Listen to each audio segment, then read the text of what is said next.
For the final lesson in the Explaindio 2.0 8-day challenge, I'm going to be teaching you guys how to get your video recorded and published and even marketed.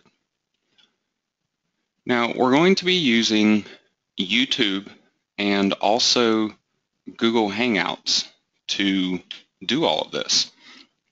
And this is also going to kind of lead into the marketing end of it, because the marketing that we're going to be doing for this video may not be in a traditional sense of what you'd be thinking of, like with increasing Google rankings, for example, building backlinks to the videos.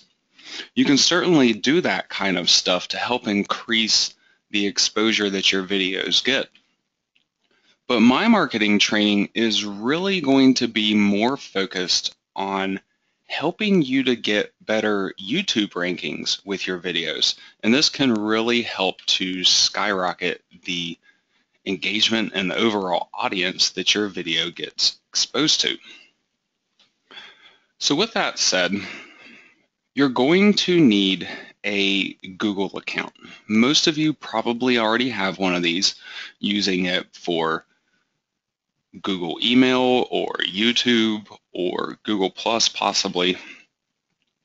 What you want to do is have the same Google account being used across all of these different properties for the same website. So whatever niche Amazon website you're building, maybe you already have this website connected up with Google Analytics and Google Webmaster Tools using a particular Google account. You would want to use then that same Google account to also have a Google Plus page or a Google Plus profile, as well as a YouTube channel. Now I want to explain what some of this stuff means for you guys. I didn't want to spend an hour or two walking through really basic, how to create a Google account type of stuff, because most of you are likely already past that phase. However, if you do need information on that, there is tons of tutorials available for that kind of basic stuff. So I didn't want to waste a lot of your time there. Instead, though, I wanted to focus more on some of the important things that you need to be paying attention to and watching out for during this whole process. Now, on YouTube, you can do it a couple of different ways. You can have your YouTube account centered around you as a person, or you could have it centered around your website, whatever it might be called, or you could even have it centered around a specific niche. It really is just going to kind of depend on what kind of website you might already have and what your future intentions are with publishing these videos. Another aspect of that is also your audience. As an example, with my Sennheiser Office Runner review video that I've been creating throughout this series, I could try to create a standalone YouTube channel and a standalone Google page for that particular niche or for that particular product. However, that's likely going to be the only review video that I do within that particular niche. It is really something that is more geared towards current customers of mine and also maybe other marketers out there that might be similar to myself. So I personally find that that video would find a better audience being on my existing marketing YouTube channel. So that's actually where I will end up publishing this thing. However, for a lot of you, this will likely not be the case. what you would likely want to be doing instead is to create a separate YouTube channel just for the website or for the niche industry that you're targeting that your videos are going to be centered around. If you already have a YouTube account or maybe even a YouTube channel, or maybe you want to go through eventually and have multiple YouTube channels, all this can still be done under the same account.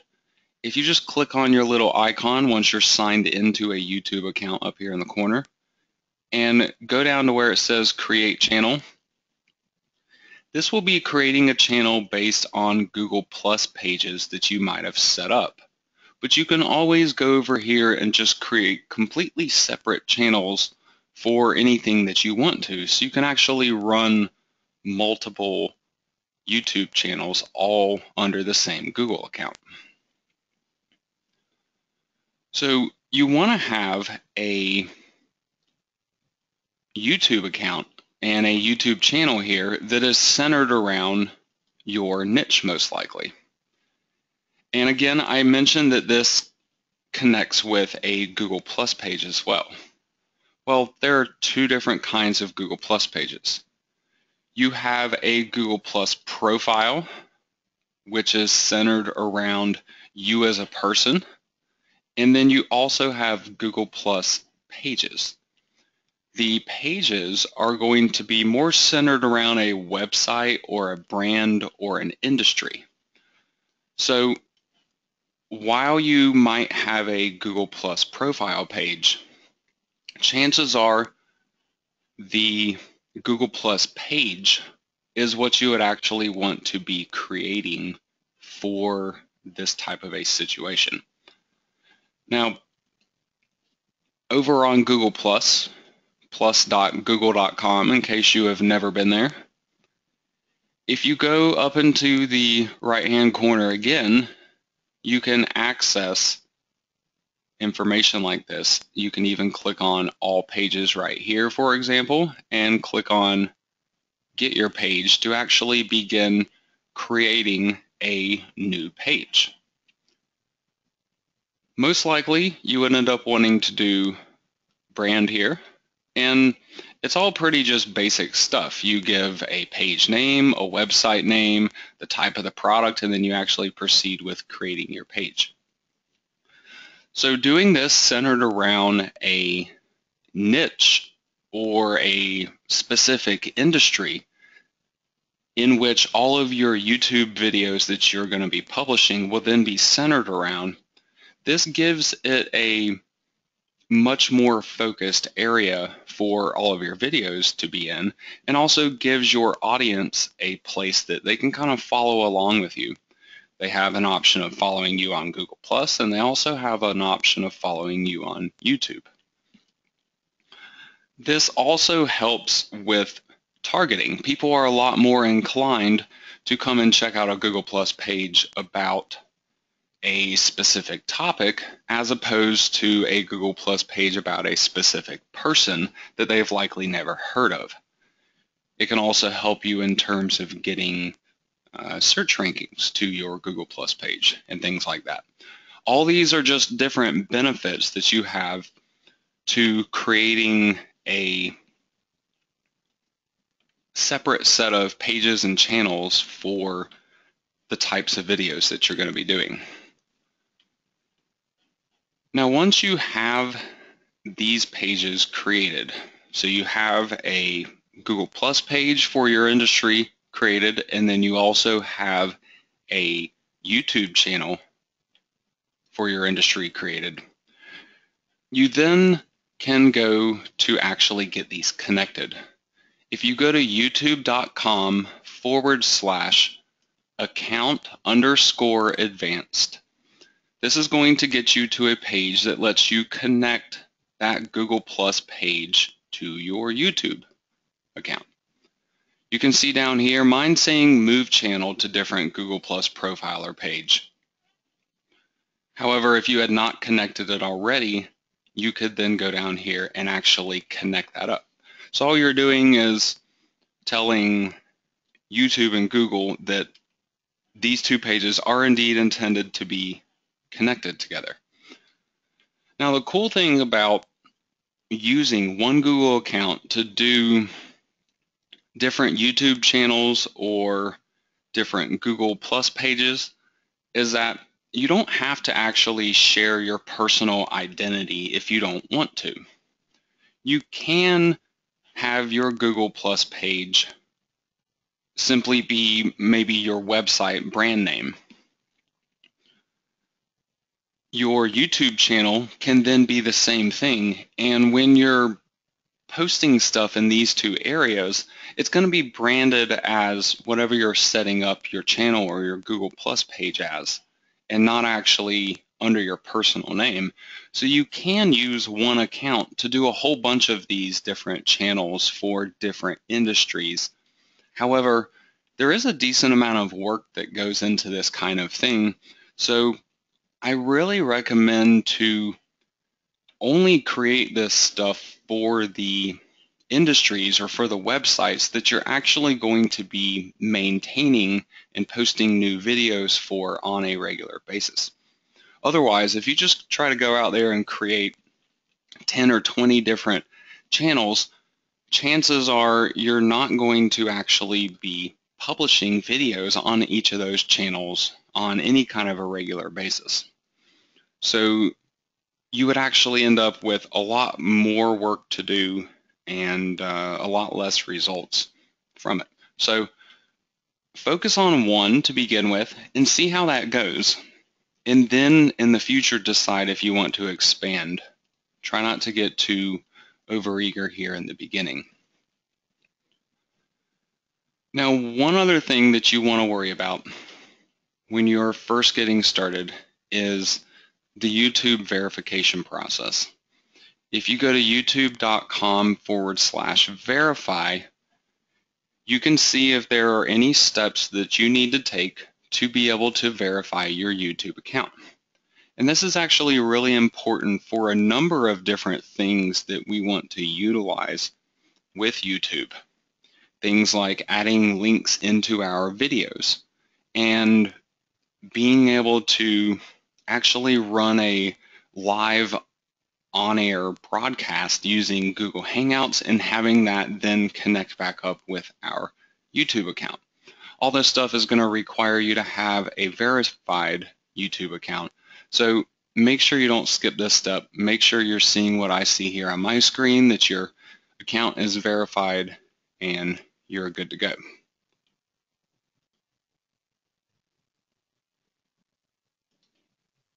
I want to jump back over here to my YouTube channel page here for just a moment.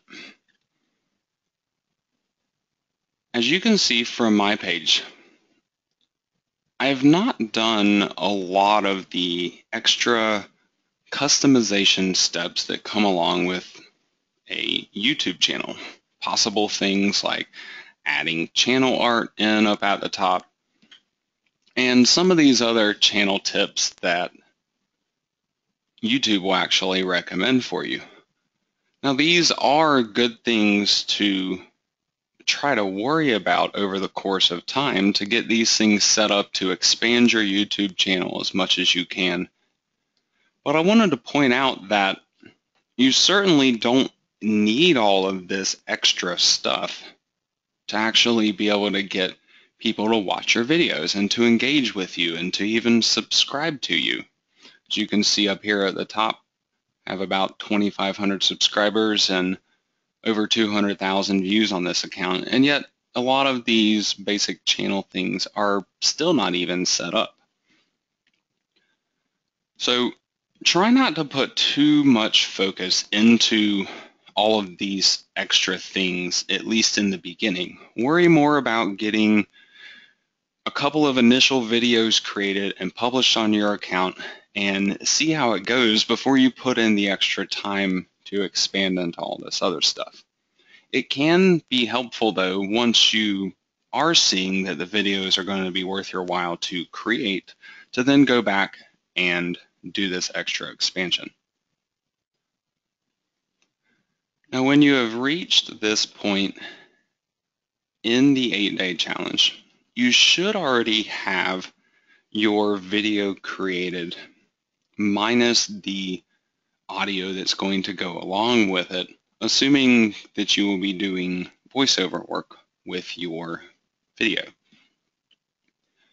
Either way though, you should have some type of video file that you can work with at this point. So I want to walk you guys through the process and let you actually see me do this for one of my videos so you can see exactly what you should be doing with your own videos. First, when I am in my YouTube channel, I want to go up here to the top where it says upload. Now I could simply upload video files directly onto YouTube right here, with them listed as public and uploading them. This will then put the whole video file directly onto YouTube. If you already recorded and did audio for your entire video, you could go ahead and simply upload it directly here. While this is actually the easier, simplest way to go about publishing your YouTube video right here, it's not the most effective way. The most effective way is really to use Google Plus Hangouts on air. If you do not see this option down here for any reason, then it's likely because the other steps are not completed, like connecting to a Google Plus page and also getting your YouTube account verified. All those steps are necessary before you can then actually use Google Plus to do an on-air hangout. So what we're going to be doing instead of directly uploading our video is to actually play our video live and then do the actual voiceover work live along with it. Now you might be wondering, why would I not just simply go ahead and record my voiceover work along with the video and just play it on the Google Plus Hangouts and just not do any talking at all? Well, that is an option if you're struggling with doing a live recording perhaps, or maybe if it just makes you really uncomfortable having to do something like that. You can certainly go the pre-recorded route. However, I wanted to mention one particular thing about Google Plus Hangouts. That is, when you're actually running the on-air hangout, your hangout in your video that's playing live can actually be reached through Google search. Google instantly adds this into the search rankings. And so while you're still sitting there recording your video, you can actually have people starting to watch it already before you're even done with it.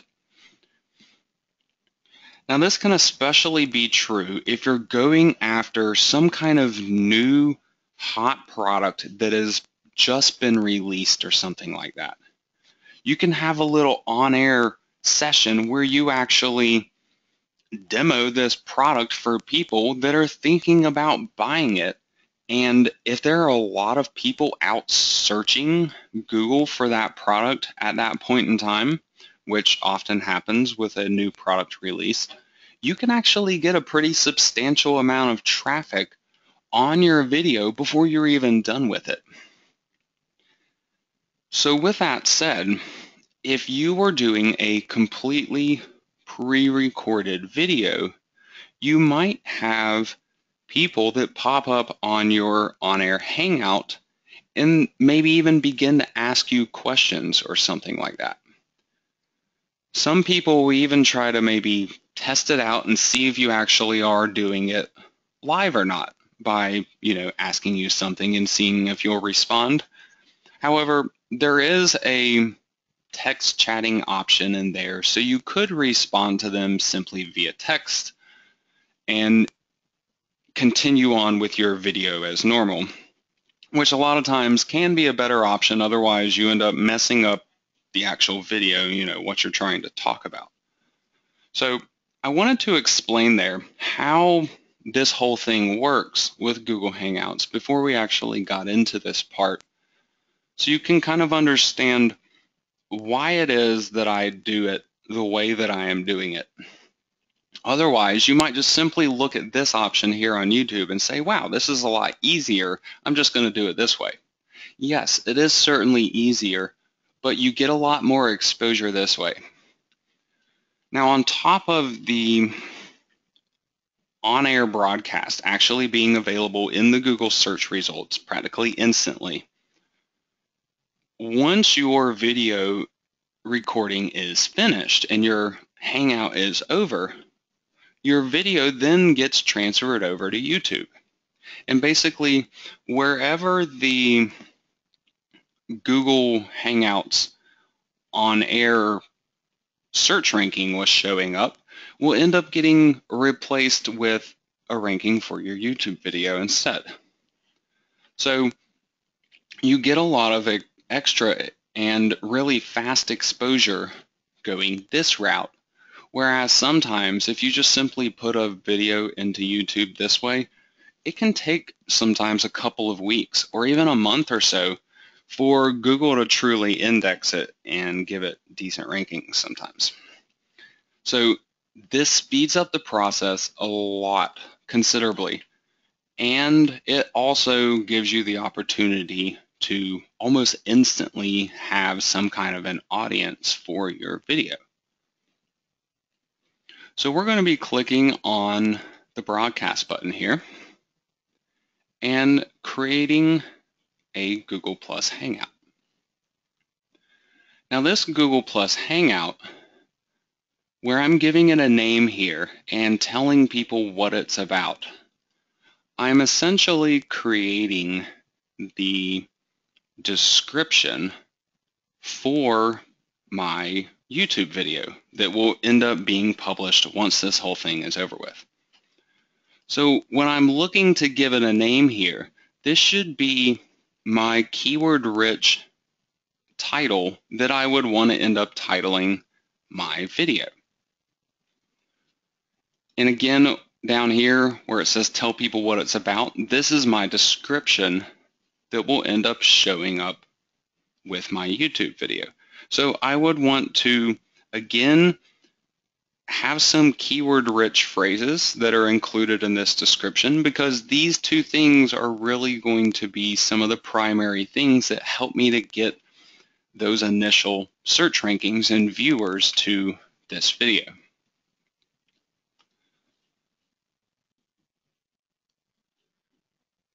Now for my video, the title of it, I mentioned in previous steps where we would be targeting this towards keyword phrases.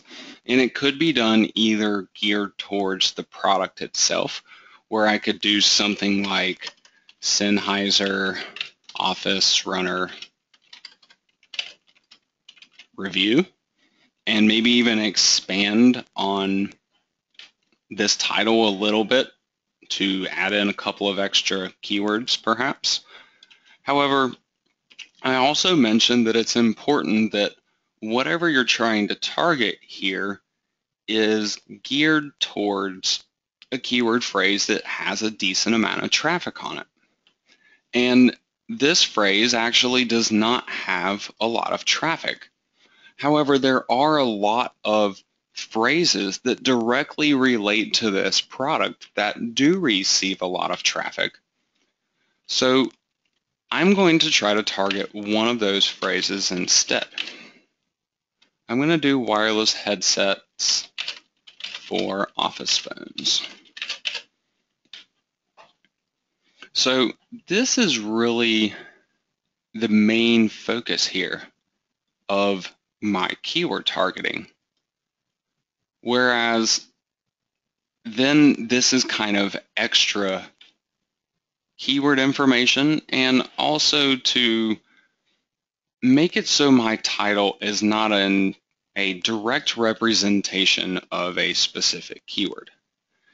This actually contains many different keyword phrases all wrapped up into one. So it could potentially rank for a couple dozen different keyword phrases and possibly not just this one specific phrase that you see right here.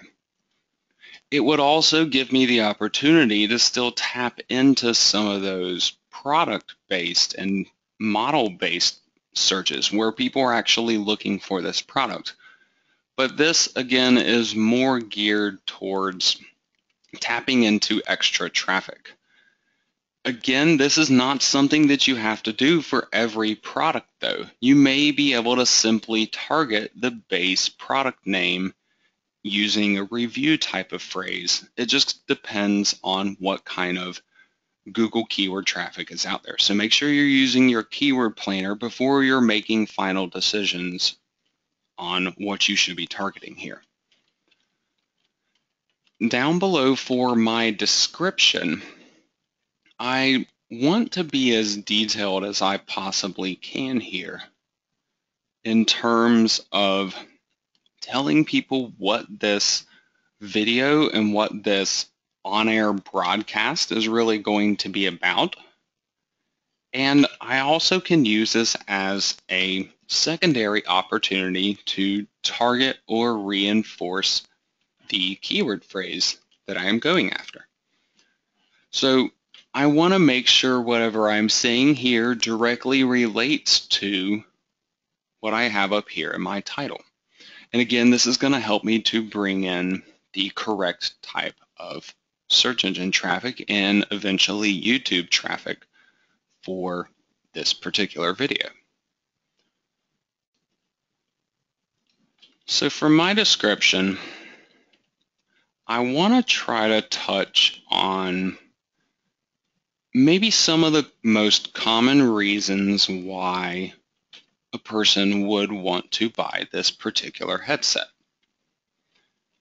This also gives me an easy way to include some relational semantic keyword phrases that have to do with my overall subject here. So for this particular product, I have a couple of different angles that can really be used to target it. I can go for more the office phone headset angle. I can go for more the YouTube recorder or webinar recorder type of angle where people are wanting to use it on their computers. I can also target the home phone usage type of angle. I could try to do all this all within one video,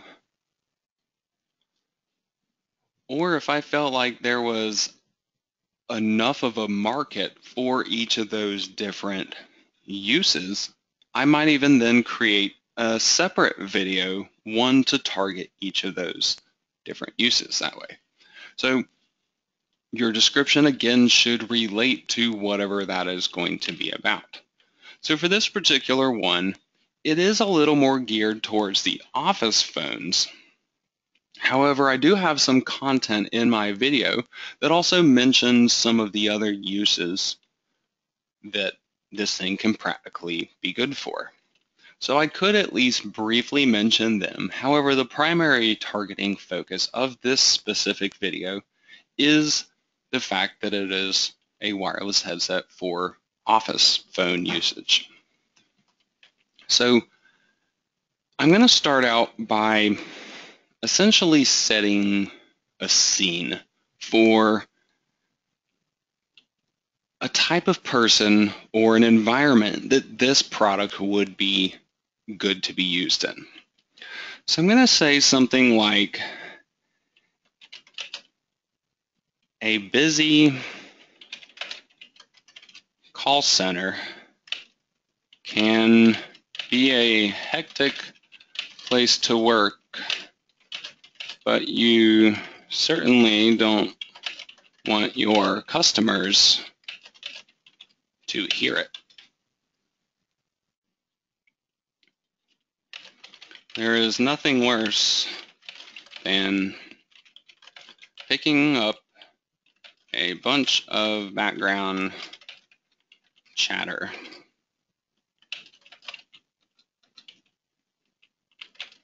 On a phone call in an office.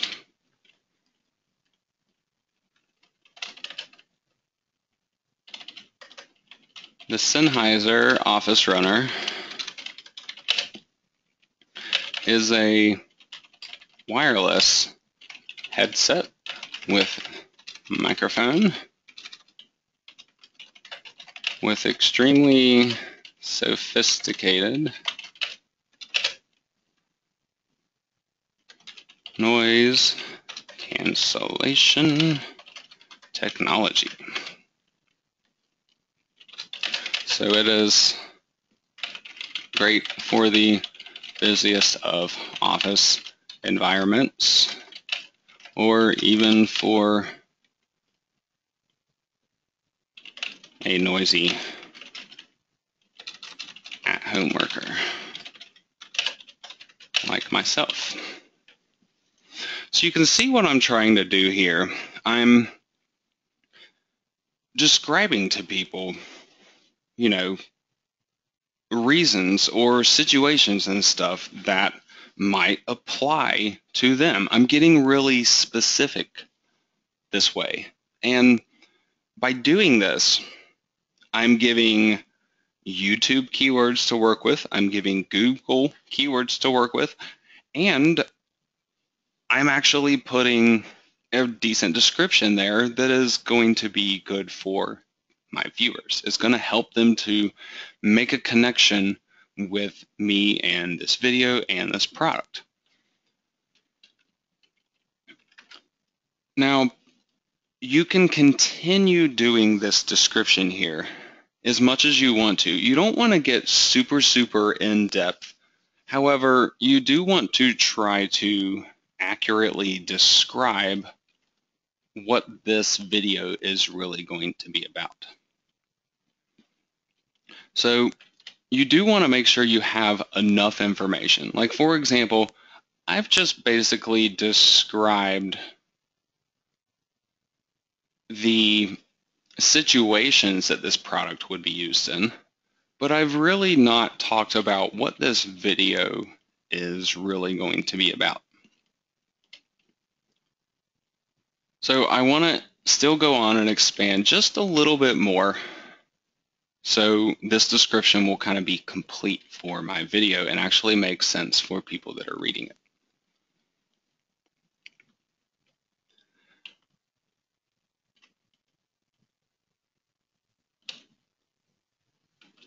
Now, I briefly mentioned up here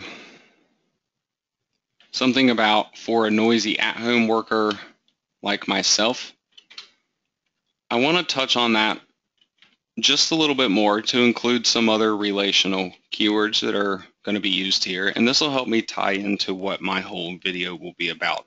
I can close this off with a final informative paragraph on what people can expect. So I'm now going to say, in addition to working great with phone lines and offices, this headset can connect to computers with USB for use with YouTube video recordings, webinars, web conferences, and Skype calls, and more.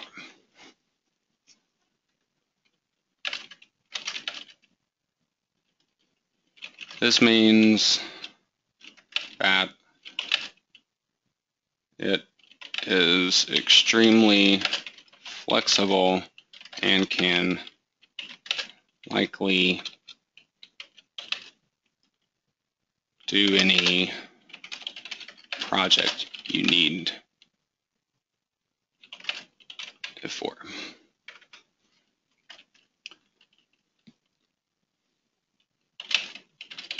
I personally use the Sennheiser Office Runner, and to share more information about this product with you to help you decide if it is right for you too.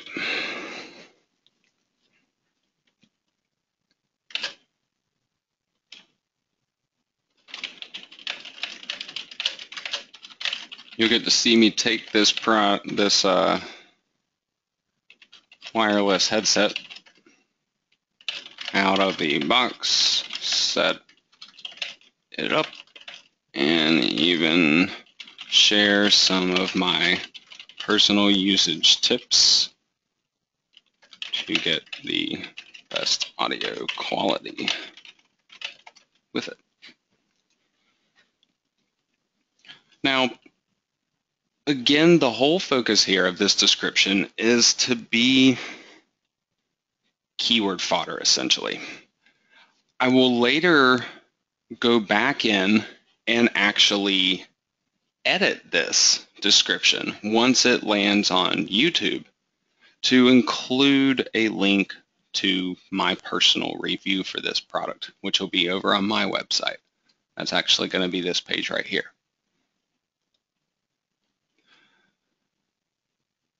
Now, with that said, the next things that I need to be worrying about here are these two sections. I want this to start right away, and my audience is going to be public. Now, you could use Hangouts on Air to basically just record a video that would then get published to your YouTube account and not make it public. However, if you want those extra marketing benefits that I've talked to you about having to do with Hangout on Air and the fast search rankings that come along with it, you need to leave this on public because people have to be able to find it. Without this, Google won't include it in all the rest of that stuff. You may also eventually get to the point where you build up an audience on Google+. If you do have an audience on there where people have joined your circle, you can invite them directly to these on-air broadcasts. So you can instantly get a lot of exposure from them.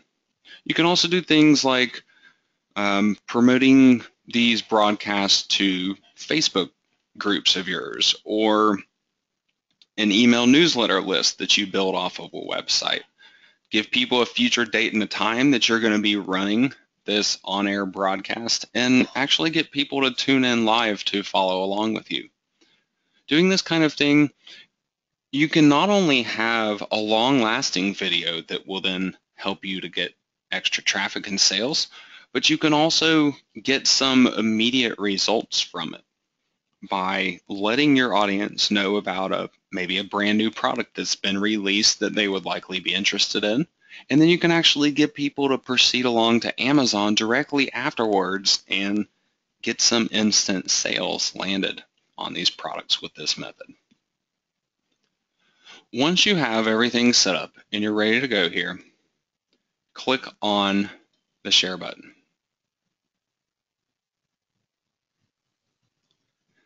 What this is going to do is then create your event page. This is what people can actually land on from a Google search now. You have a lot of options available to you where you can kind of allow for engagement with your audience. Things like turning on a Q&A so people can ask you questions and you can actually answer them live. For example, you could have a little Q&A session at the end of a video if you wanted to. You could also do something like turning on the Showcase app to share live links with your audience. This can be really, really useful to share a link to, for example, the product review page that you have running. However, these different engagement aspects, these three icons right here, it's not something that you really want to turn on unless you actually have a decent amount of people that are going to be watching this thing live. Otherwise, it's just going to be more trouble than it's worth. And personally, I'm not a big fan of using this Showcase app either way, because this thing actually ends up messing with your final video. There's kind of an extra link included in your final video that brings people back to this Showcase area in your video where the links would be shown on the right-hand side. If you wanted to do some really in-depth or multi-product kind of review, maybe you go to a live convention or something like that and you were actually doing something like this live from one of those things, and you had a bunch of different links to be sharing with people as you go throughout, you know, things like this can make sense to use in specific situations. However, for most people, I simply would just recommend leaving all this stuff turned off by default. It wants to be kind of grayed out like you see it here. If you hover over it, it should be telling you to turn it on. So I just leave these options off, and it actually makes for a cleaner experience for me and for the final video in the end as well.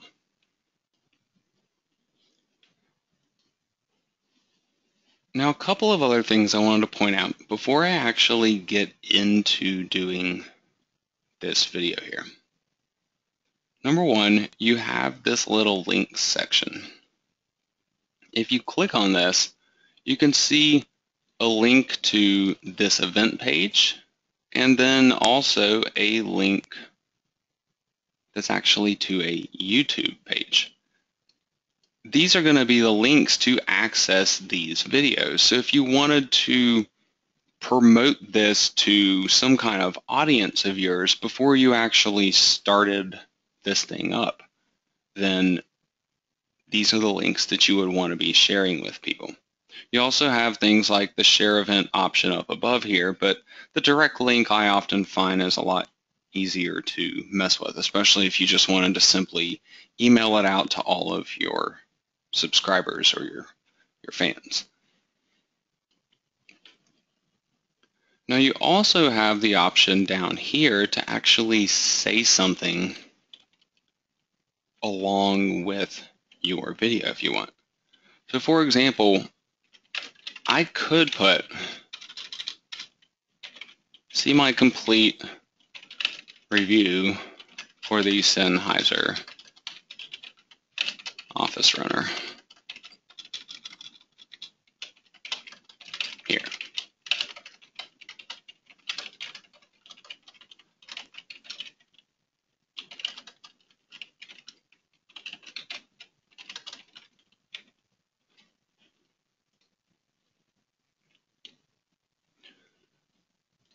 So this actually gives me a public link here under my event page. So I might even have some direct traffic that comes through it here, or if people happen to land on this page maybe after my event has concluded or something, you know, they have easy access to that. So the next thing I'm ready to do is to actually proceed with starting my event. So I'm going to click on the little start button here. I wanted to point out one more thing though. Before you actually do that, you need to have your video ready to go that you're actually going to be playing. So for me, this will be my animation here. I'm going to load this up in, I'm using Windows Media Player, but you can really use any video player that you want to. The whole point though is that you need this video to basically go full screen, and when you move your mouse off of it for a couple of seconds, you want for all of these extra controls and everything to disappear. That way, you have this seamless experience going on where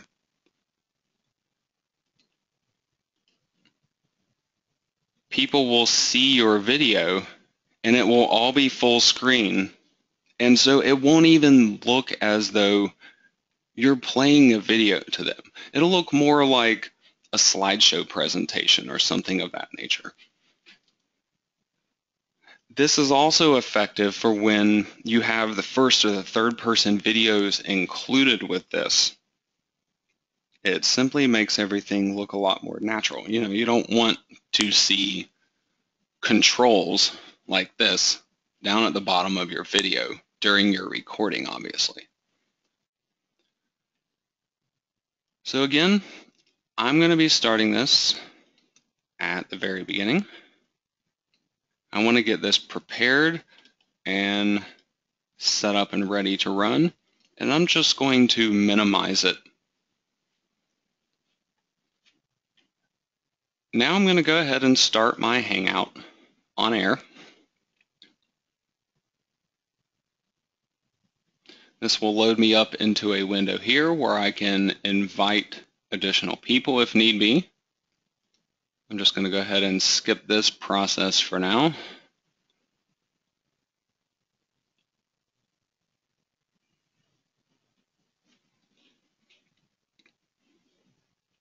So basically what I'm going to be doing in this whole thing here is simply playing my video and then talking along with it. So I'm going to go ahead and get rid of this other window I have back behind here. This just leaves me with nothing but my Google Plus Hangouts screen open. And what I'm wanting to do here is actually a screen share. So I can click on this and share my screen, or I could even share specific windows, perhaps, that are open on my computer. So what's going to be going on here is I'm going to have this video open on my screen, and then I will be talking along with it. So I'm going to be using just this one screen for this particular demo.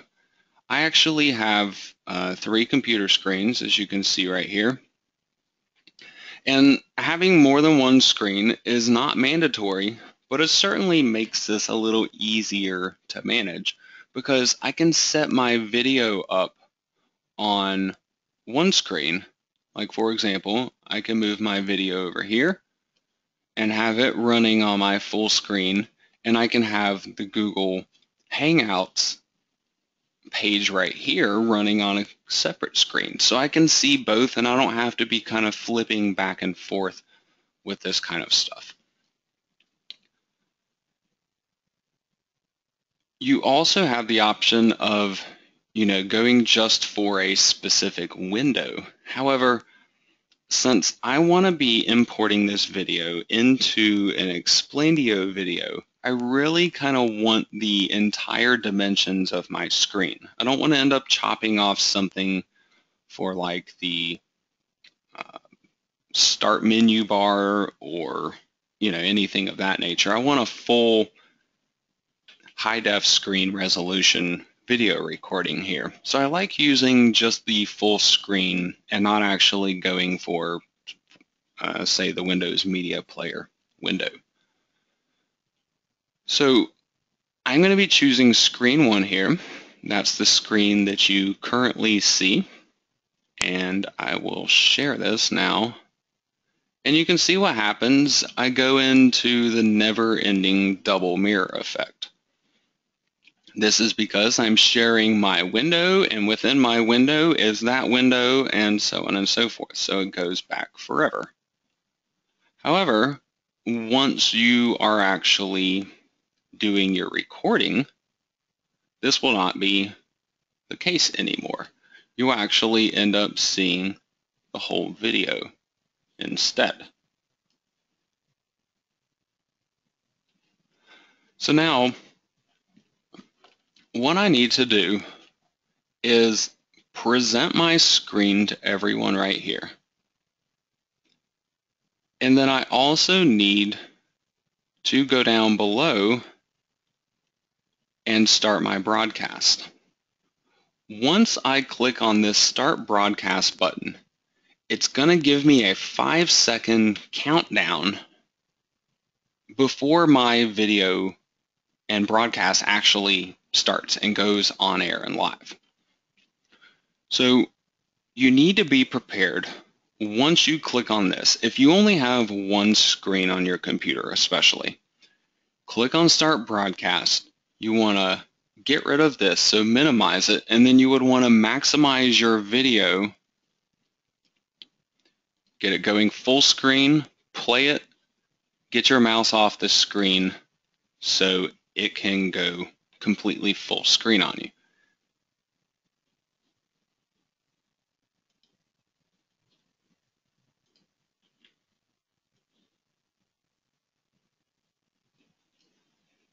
Now with that said, looks like I might be overpowering my computer here a little bit because I've got this video recording going on and the Google Hangouts going on and trying to play a video at the same time. So you probably won't experience this issue because you won't be doing, I'm essentially doing 2 recordings at the same time here. So it's definitely a little bit of a strain on my computer. Now, this little thing right here, it shows up at the bottom of your page. Google Plus Hangouts is sharing your screen with plus.google.com.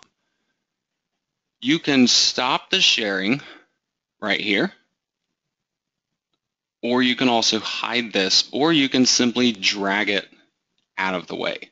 Now, personally, I end up dragging this to another screen, so I could still reach it if I wanted to quickly stop the sharing that way. However, if you only have one screen, you may just simply need to use the hide option there instead. So I'm going to go ahead and share my screen now and also prepare to start my broadcast.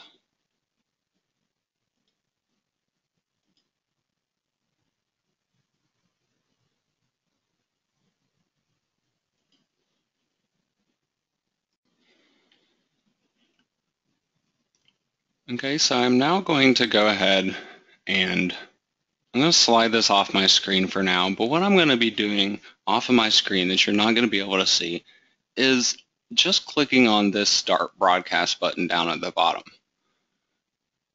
But I'm going to go ahead and slide this out of the way since I do have multiple screens that I can utilize. And I'm going to go ahead and get this all full screen and ready to go now.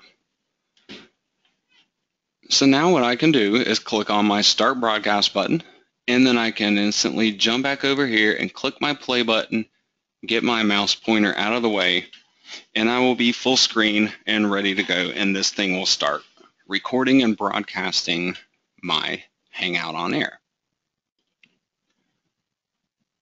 So you'll see the little countdown going on, and then my recording will begin. And once Google Hangouts tells you that you are then on air, you would want to start talking. You can see that right down here at the bottom where it says off air. This will switch over to on air once you are actually live.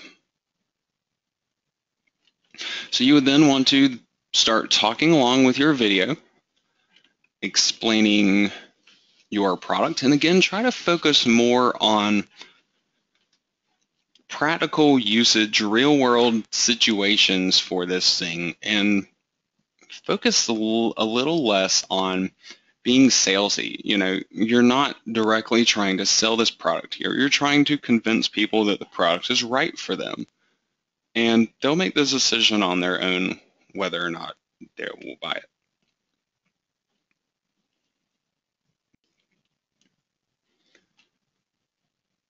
All right, so I'm going to go ahead and get this thing started up now.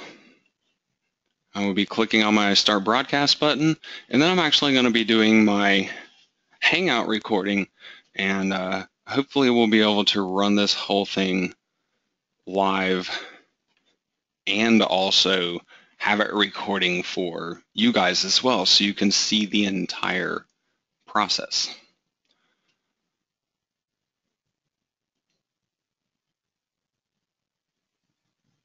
Once I click on the Start Broadcast button, I then see this little box here. It says go live. You're about to broadcast live on Google Plus and YouTube. You can broadcast for up to 8 hours. So I'm just going to be clicking on OK now.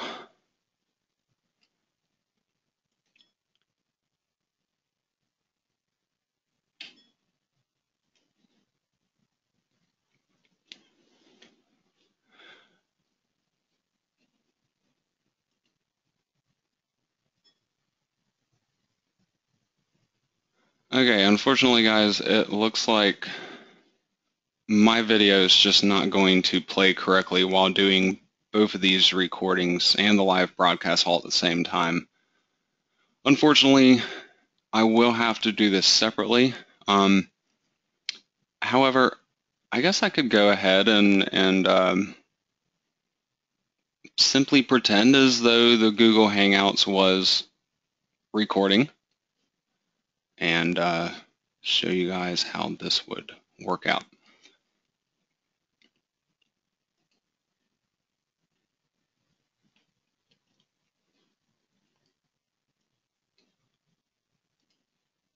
Get this thing started over here.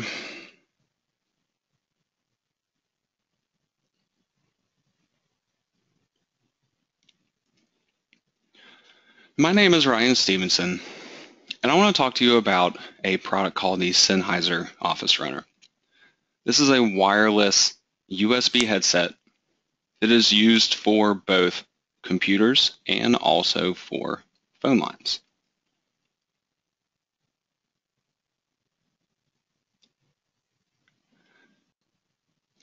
One of the things I love about it is that it's really lightweight. I can put it on my head. I really don't feel it being there, and I can wander around my house and still talk on it. It lasts for a really long time. I can use it all day long with one battery life and don't have to worry about recharging. Now, even though I use this thing for working at home, it's really ideal for call center employees. If you work in a busy office and you need people to be able to hear you and not hear background audio, this thing is perfect. So it's also great for YouTube recording as well. And then for people that want to use it at home, they can simply have it for easy hands-free talking. Now, I mentioned something about a busy office environment. The noise canceling features on this thing is the main reason that I actually wanted it. I work at home, I have family, I have kids, and sometimes they can be a little loud and I don't want them to interrupt my videos. So this thing actually gets rid of a lot of that noise that they can create.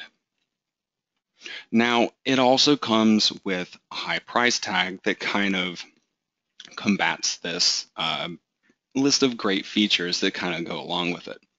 So it's great for all these different purposes, but you have to be willing to pay a little bit for it. But this is a really high quality product, so it's going to last. Now, one of the main competing products on the market for people that might be doing YouTube videos or any kind of computer recordings is the Blue Yeti microphone.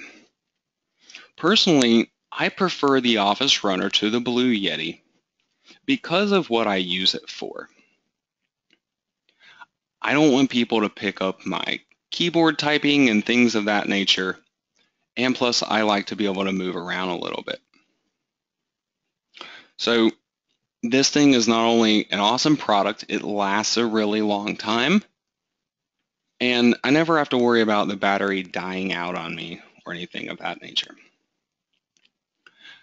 Take a look at my complete review on the Sennheiser Office Runner and see all the other great features and things that I really like that it can do, especially compared with some of the other competing products that are out there.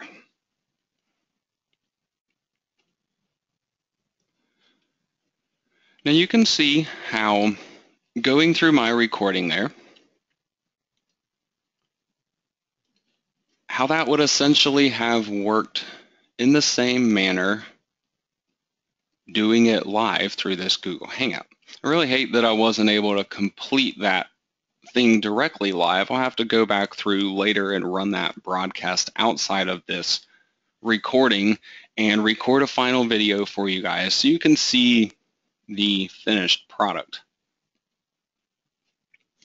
But you should at least be able to get a decent idea of the kind of information that you should be giving out, the kind of audio flow that you want to have going along with your video. And you should also be keeping aware of things like timing. You know, that's why it can be really important to try to practice something out ahead of time. As you can see, there were a couple of different areas where maybe I had a little bit more that I wanted to say about something that was being showed on the screen, but maybe there wasn't enough time in the video to show it.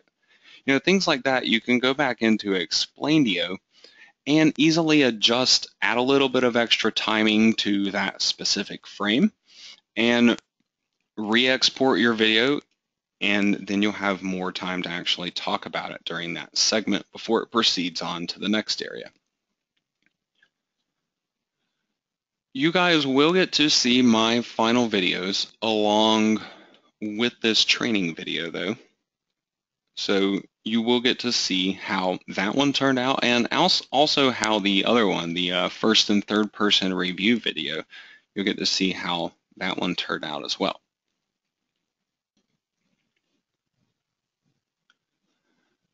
Now, seeing as how I was not able to actually do that particular video live and on air here, it won't actually be, well, technically it will be available here. You can see it showing up on my YouTube account already, but this will not be a complete video because remember I had to cut it off. So I would actually want to go through and remove this video from my account.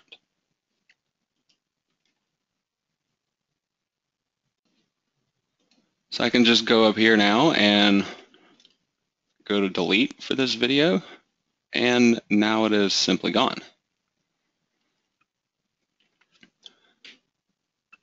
What I can do though is I will take this previous video where I have the animation that I was using for this particular video, and I can use this as an example of that completed video to show you what it is that I wanted to do to it next. At the end of my video, you may have noticed that I have this little section here where it then shows a website address to a page on my site.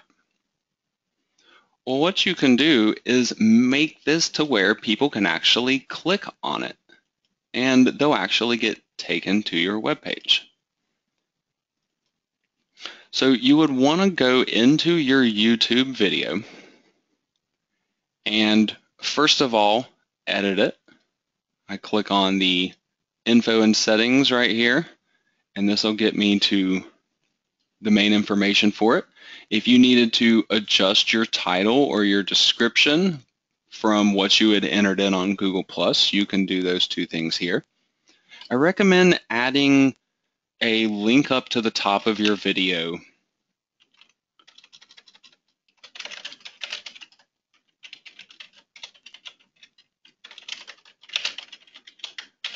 for my review page.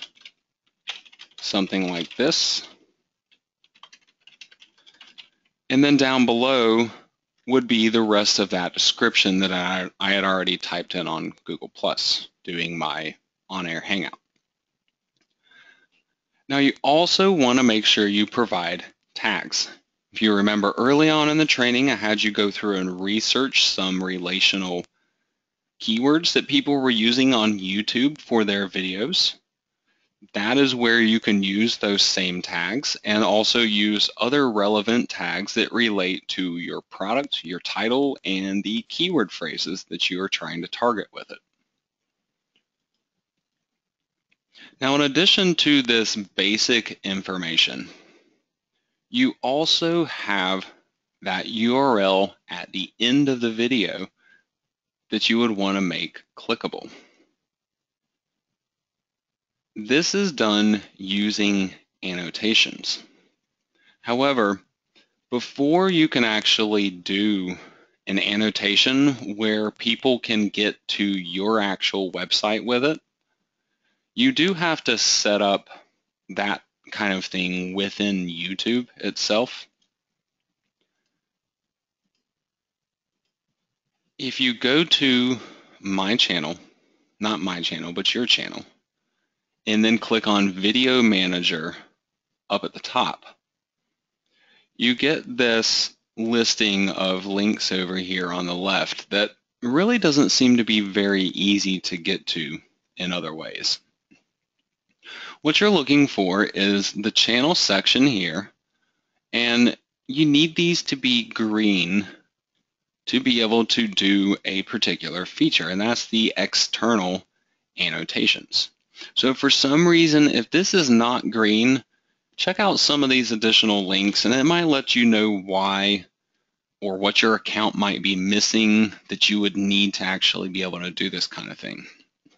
Once you see that external annotations here is green, go down this list a little more and click on Advanced, and you're looking for the associated website right here. You want to add in your site as an associated website for your YouTube channel this way. You can also do things like adding in a Google Analytics tracking ID if you would like to track your video views and things of that nature through Google Analytics to get some even more detailed information on your videos. This associated website, though, that I wanted you to go ahead and get set up, this is what allows you to link within your videos to an external website. So whatever links you would be including would have to point to this specific website. That means that each of your channels then would basically just be connected up with one associated website, and then any of the review pages for the products that you're promoting would all need to be contained on that one website. Now this could maybe be considered optional. You could simply decide to try to include links to your Amazon affiliate link, for example, within the YouTube video description. So it end up being down here below the title. But again, I talked about this earlier on, where your goal here is to really retain control of your affiliate link. That way you could go back and make addition or changes to it later on. And it also allows you to do these in-video links. You cannot do an in-video link with an Amazon affiliate link because you can't set up that website as an associated website in YouTube like I was doing here.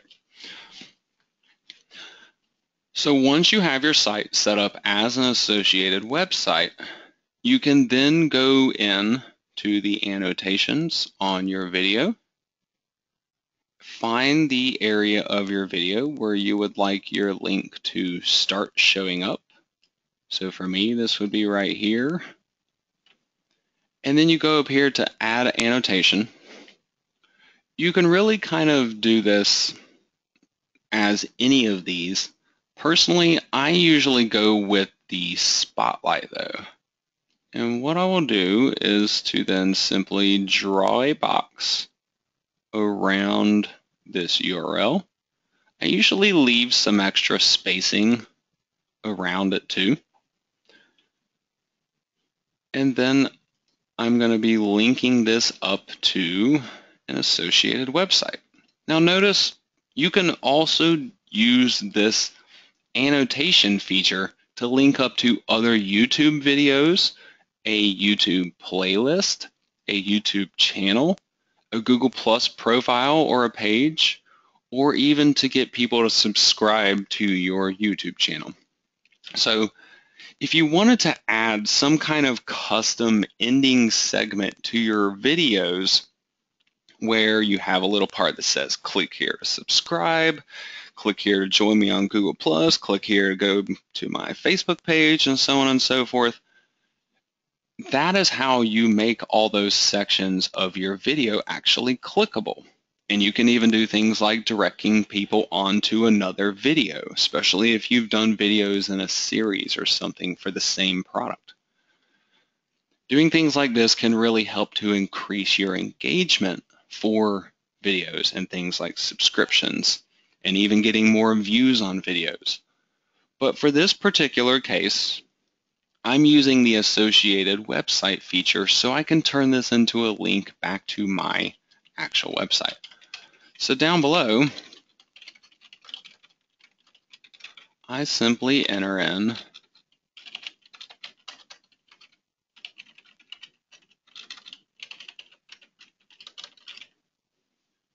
the link to the page that I want to. I can click on preview link here to see where this will end up on my website. Now notice my address here. I'm using Sennheiser Office Runner. In my YouTube video though, it just says Office Runner. The reason why is because I'm actually will be having a 301 redirect link to take this URL and extend it into this one. This is simply making it easier for people to remember if they want to just go and type this into their browser instead of trying to click on it. So with that said here, I have one final element to this little spotlight thing that I'm using, and that is this second box down below.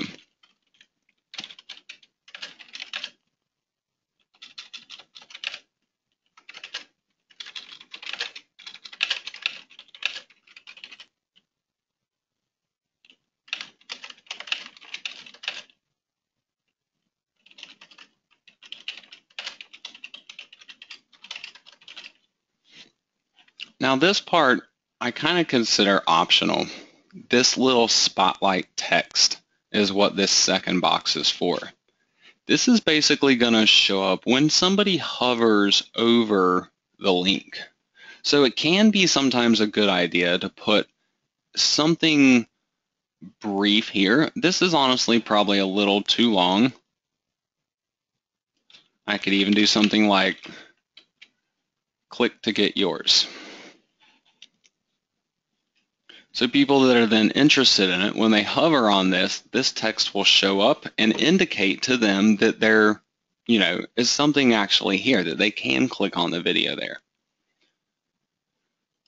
So we have the text here, which is optional. We have the boxes drug out to the size. This one is going to be the one that's clickable. So any click within this box area will trigger that link click. And then I have my associated website link down below. So the last piece to this is the timing. If you look right here, I have a start and an end time for when this annotation will show up in my video. Well, this slide here runs through the end of my video, as you can see right here. So I want this annotation to also go through the end of my video. So I'm just going to drag it all the way out. You can also do something like over here, click the up button until it just won't go any higher. That'll also get you to the end of the video. So now this annotation will show up when it reaches this point, and it'll be there for the rest of the time the video is showing. Now all I have to do is click on Apply Changes, and then my video will have my link in it automatically.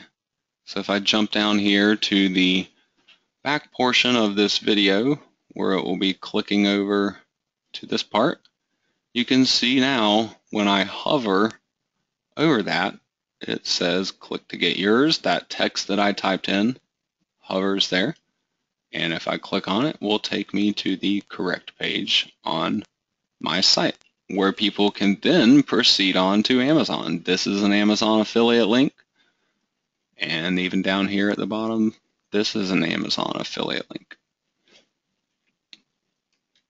So you can see how this not only helps me to get people off of my video and onto my own website, but then can also help me to direct people along to Amazon while still maintaining complete control over my actual affiliate ad and my affiliate link. If I ever needed to change this, I can just come back here to this one page and change it instead of having to go out to all these different videos and make adjustments to that.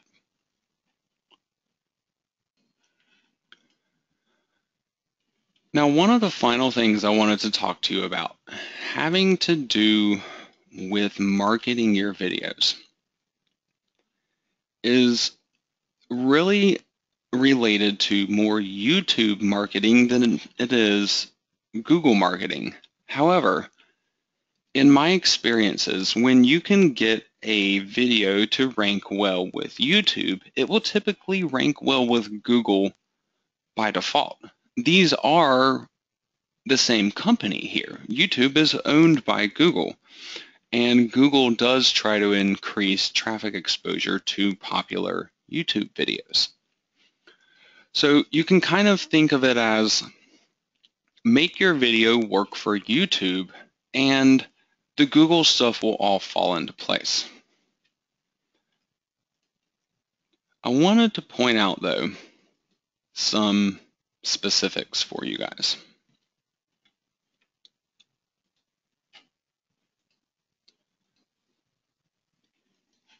This particular video of mine is around 2 years old or so.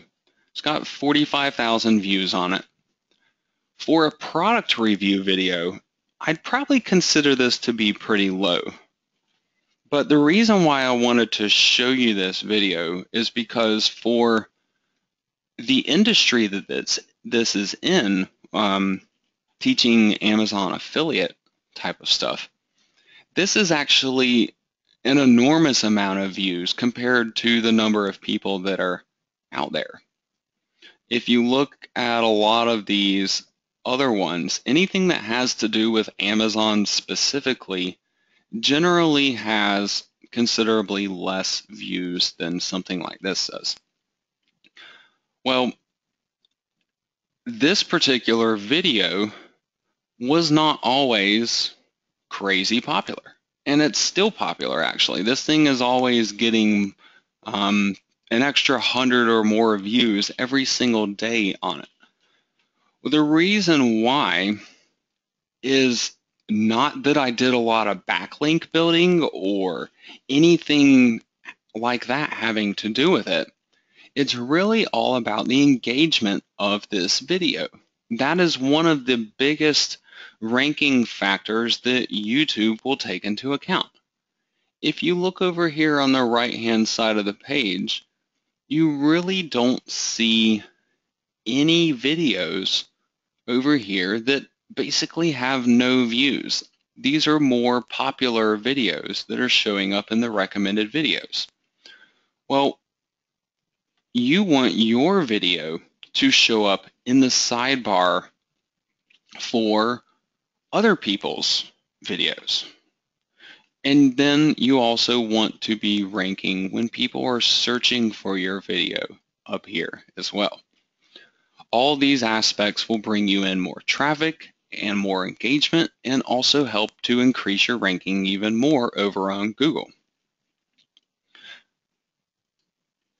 So with that said, There are a couple of different engagement aspects that you should really be concerned with.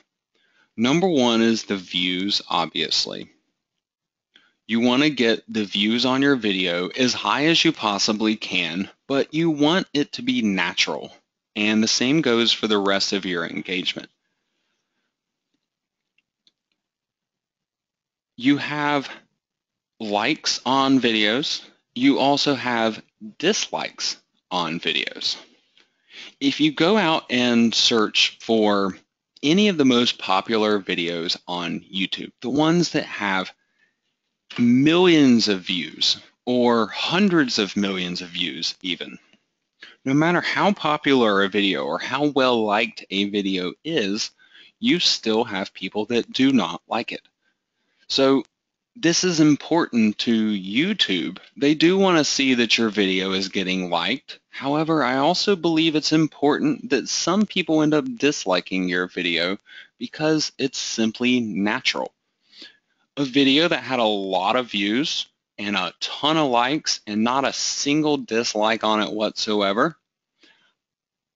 from a programming perspective for YouTube, having to automate this kind of thing, I would flag a video like that because it's simply not natural for that many people to watch it and for nobody to dislike it. No matter how great it is, somebody is always going to dislike it. It's that simple. And finally, you have comments. You have comments that you can make. You also have reply comments. For example, I can go in and where somebody says, "Thank you, Ryan, great job," I can just say, "You're quite welcome." Do a simple little reply back. I can even get in depth with my answers to these people. And this kind of stuff is increasing the engagement on your video, and it's also adding in extra keyword content. People help to build my content for me on these videos by simply typing in relational keyword phrases. Now, this is important to you as a video creator because you need to understand how YouTube really works. The rankings, again, are a lot of times going to be based on, in addition to your title, your description, and your keywords, also on the engagement factors for your video. So while you want people to be commenting and liking and disliking your video, it all needs to be naturally generated. So that means, don't have 100 of your friends go out and every one of them like your video and every one of them post a comment on your video. Because if you had 100 views and 100 likes and 100 comments, that's definitely not going to be natural looking. You can see what kind of a, portion. I had considerably less people, just a small fraction of a percent or so that actually end up liking and disliking or commenting on my video compared to the number of views. And that's how it should be because that's natural. Most people will simply watch the video and move on. Now, you might be wondering, okay, well, if I'm brand new, what does any of this really have to do with me? This is important to understand because you can't discount a video's performance based on the video itself or the title or the description. You have to have a video that gets some exposure and some engagement before you can truly say whether or not that video is doing a good job or not. Because it's not going to get that maximum exposure on YouTube and on Google until it has this extra kind of exposure. Part of the way you're going to be getting that initially is by doing those Google Plus Hangouts on air. That's going to help you get in some search traffic directly to these videos for you to help increase your views and your engagement naturally. In addition to that, though, you can your own views to these videos. If you have friends of yours that wouldn't mind watching through the video, get them to go to it and just simply play through the video from start to finish.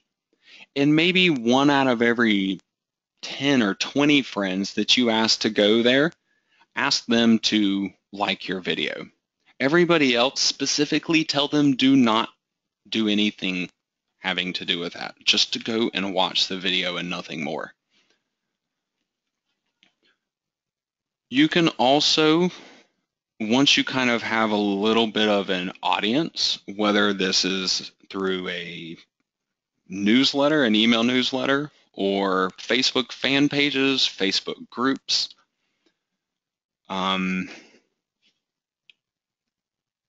you can actually promote these videos to them directly. Hey, I have a new video that I just released. Go check it out. Give them an email link for it. Do not specifically tell them to engage with your video, though, in those cases. Just let the traffic go there naturally from your link, and some of them will end up engaging with your video, and most of them won't, which is what you want to happen. Doing all this stuff combined, though, can help you to get your video up above that hump.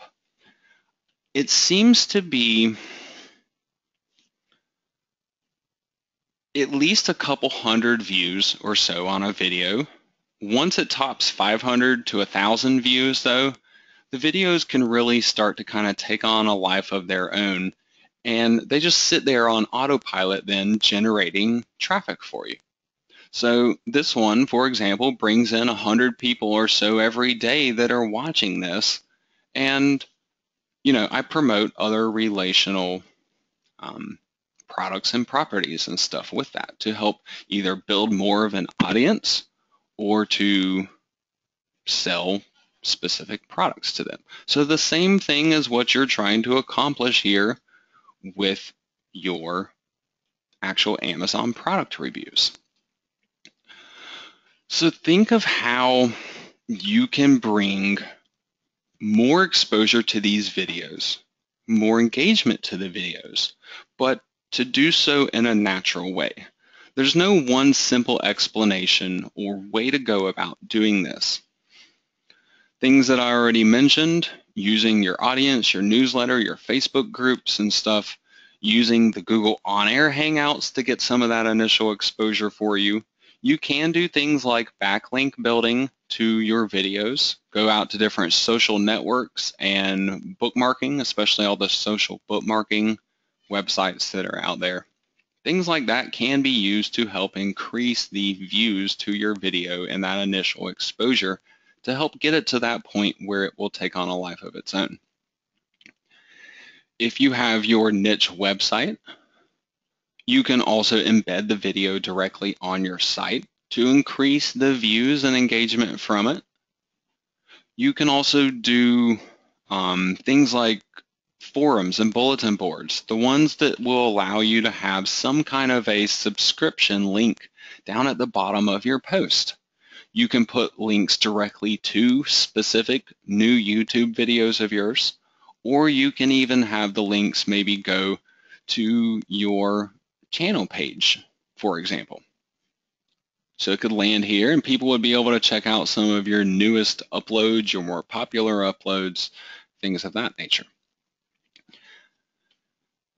The forum, if you can find one relating to your niche that will allow you to have a subscription link like that down at the bottom of each of your forum posts, things like that can be an incredible way to bring in a new audience. That's actually how I have initially built a lot of my audiences for different niche markets as well. What you want to do, though, in your forum posts is don't talk about your videos or what you're doing whatsoever. You're not there to sell. You're there to help. You go on a forum. You answer people's questions. Hey, what about this? You tell them what to do, and then people will see that you are knowledgeable about that industry, and they'll look at your subscription links and go and check out what you have without you telling them to do so. that is how you actually use forums and things of that nature to build an audience for pretty much any niche. All you really have to do is just go out to Google and search for that kind of a forum that will directly relate to what it is that you're doing. So unfortunately, there is no one forum that I can tell you to go to having to do with marketing products. For example, I've done this on the Warrior Forum. So you want something comparable to that, but something that directly relates to your niche market instead. So whatever your Amazon product is going to be, whatever niche that or industry that applies to, you want to find a forum relating to that so you can find the exact types of people that you want to be engaging with and watching these videos and buying these products that you're promoting on Amazon.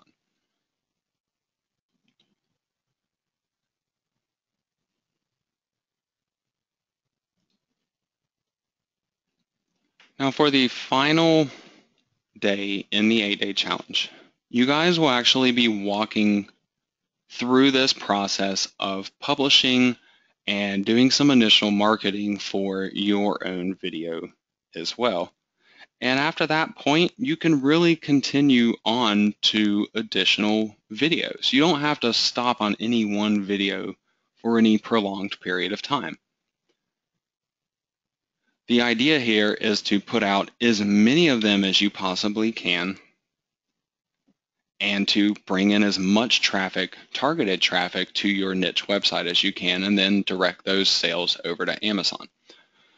So the only other thing besides this video and this marketing work that you may need to do is, if you do not have it already, set up some kind of a page on your website where you're going to be directing these people to, and then set up some kind of an Amazon ad with a prevalent position on the page. As you can see, I put mine right up here in the top left-hand corner.